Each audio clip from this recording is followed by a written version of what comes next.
I believe that the person who dies by suicide puts his psychological skeleton in the survivor's emotional closet. I was blown away when I read that. That's exactly what I felt when my mother died. I was 17 when she took her own life. She tried 5 times before, and I had found her a couple of times, which is very traumatic. It's still in my brain. I'll never get rid of those visions. And so I was in high school. There was nobody. There was nothing. There were no counselors. Friends would just sort of, they'd see me and they'd be like, there she is. Walk away, right? Family didn't talk about it. Nobody talked about it. So let's look at some of the feelings that we feel. It just exhausts me just to look at this list. We get to feel these all at the same time. Bereavement is very difficult for those of us who've lost someone to suicide. It's all about social context, how people die, how long we grieve and how deeply we grieve and how we are affected emotionally and physically in our grief. But when you lose someone by suicide, those rules kind of go out the window. People don't know.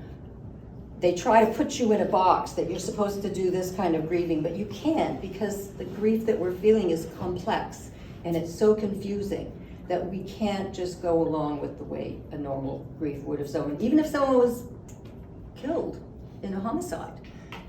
At least they didn't decide to do it to themselves, you know. So there's that part that's really important. Our social status changes because of the stigma. All of a sudden, we may not be in that same position that we were before. I had one participant in my research is a therapist, and she lost her son. She said, how can I consider myself a decent therapist if I didn't even know my son was suffering? So close friends and family members, relationships become really strained, and sometimes they really do break. I explored the social construction or the sociology of the grieving and healing process. I interviewed 14 suicide loss survivors deeply, and they were very happy to share with me that someone asked them, what is it like? How do suicide loss survivors navigate that stigma and the loss and that whole social upheaval that they experience? I uncovered 3 main actions that they took. They either retreated, carried on as if nothing had happened, or attempted to be strong no matter how bad they felt, no matter how broken they were.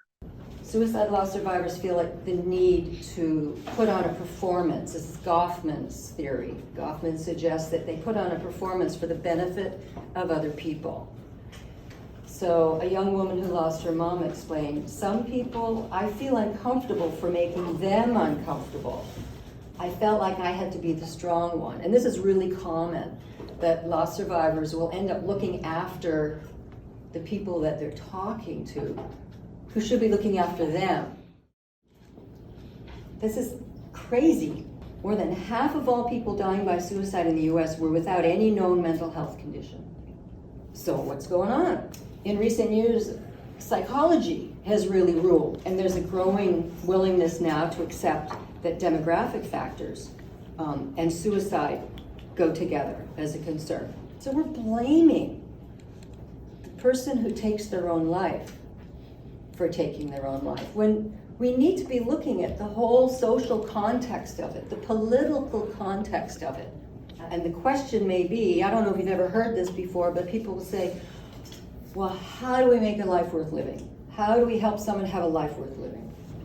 So my question is, how do we make life worth living through policy changes rather than through psychological change? Instead of trying to change someone's psychology, maybe we need to change some policies, right? Mm-hmm. And how dependent is our psychology on our policies? These are just, I'm spitballing here.